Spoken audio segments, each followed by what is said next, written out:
নমস্কার বন্ধুরা, Holmes kitchen Suvendu চ্যানেলে সবাইকে স্বাগত। আজকের আমি তোমাদেরকে দই ডিম রেসিপি বানিয়ে দেখাবো। আপনারা দেখতে থাকুন কিভাবে দই ডিম রেসিপি বানাতে থাকি। ফের মিক্সিং বোলের মধ্যে বড় মাঝারি সাইজের দুটো পেঁয়াজ কুচি করে রেখেছি দিয়ে দেব। একটা বড় সাইজের টমেটো কুচি করে রেখেছি, সেটাও মিক্সিং বোলের মধ্যে দিয়ে দেব। পেঁয়াজ আর টমেটো খুব সুন্দরভাবে একসাথে পেস্ট বানিয়ে নিয়েছি। আগে থেকে মুরগির ডিম সেদ্ধ করে মাঝখান থেকে চেলা করে নিয়েছি। তার মধ্যে লঙ্কার গুঁড়ো, একটুখানি হলুদ গুঁড়ো, লবণ দিয়ে ভালো করে মাখিয়ে নেব। তারপরে ডিম ভেজে নেওয়ার জন্য পরিমাণ মতো সর্ষের তেল দিয়ে দেব। তারপর নুন হলুদ মেখে রাখা ডিমগুলি তেলের মধ্যে দিয়ে দেব।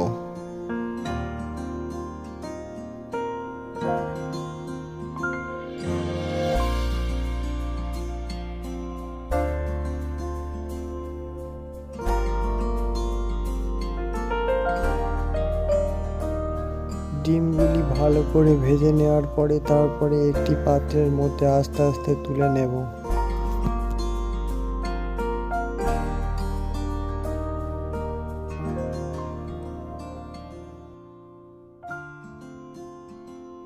ডিমগুলি খুবই সুন্দরভাবে ভেজে তুলে নিয়েছি। এবার ওই তেলের মধ্যে অল্প কটা পেঁয়াজ কুচি দিয়ে দেব।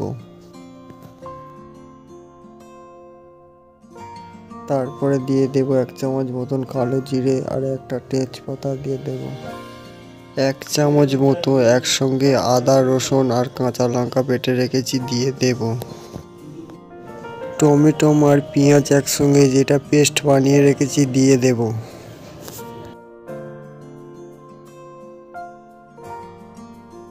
তারপরে দেব স্বাদ মতো লবণ, অল্প একটুখানি মতো লঙ্কার গুঁড়ো, অল্প একটুখানি মতো হলুদ গুঁড়ো দিয়ে ভালো করে মশলাটাকে কষিয়ে নেব।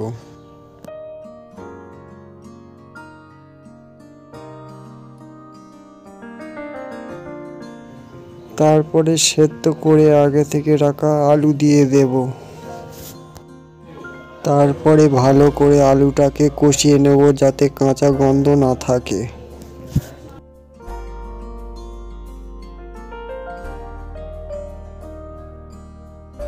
আগে থেকে ফেটিয়ে রাখা 3 চামচ মতো টক দই দিয়ে দেব।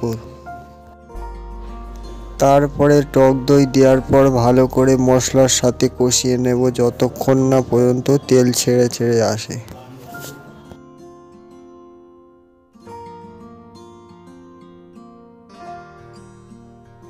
দেখুন বন্ধুরা কি সুন্দর তেল ছেড়ে দিয়েছে। এবারে অল্প একটুখানি মতন ঘি দিয়ে দেব।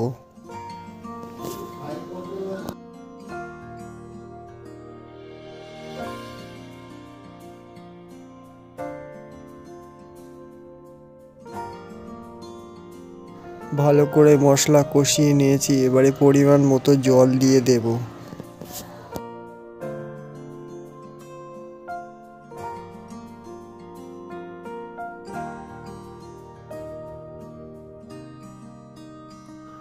ঝোল ফুটে উঠেছে, এবারে ভেজে রাখা ডিমগুলি দিয়ে দেব।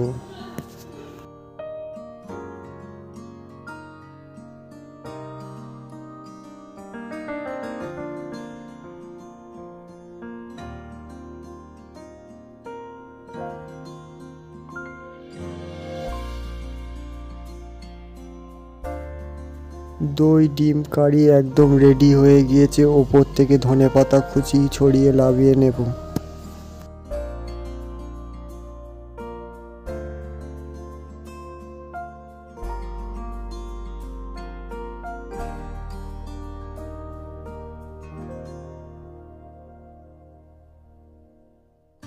ওপর থেকে একটু গরম মশলা গুঁড়ো দিয়ে দেব আর একটুখানি মতো ধনেপাতা কুচি দিয়ে দেব। বন্ধুরা, এই রেসিপিটি গরম গরম ভাত বা রুটি দিয়ে খেতে খুবই ভালো লাগবে। আপনারা একবার এইভাবে দই ডিম কারি রেসিপি বানিয়ে দেখতে পারেন। বন্ধুরা, এই রেসিপিটি ভালো লাগলে লাইক কমেন্ট সাবস্ক্রাইব আর বেশি বেশি করে শেয়ার করবেন বন্ধুরা। আর হোমস কিচেন শুভেন্দু চ্যানেলটির পাশে থাকবেন।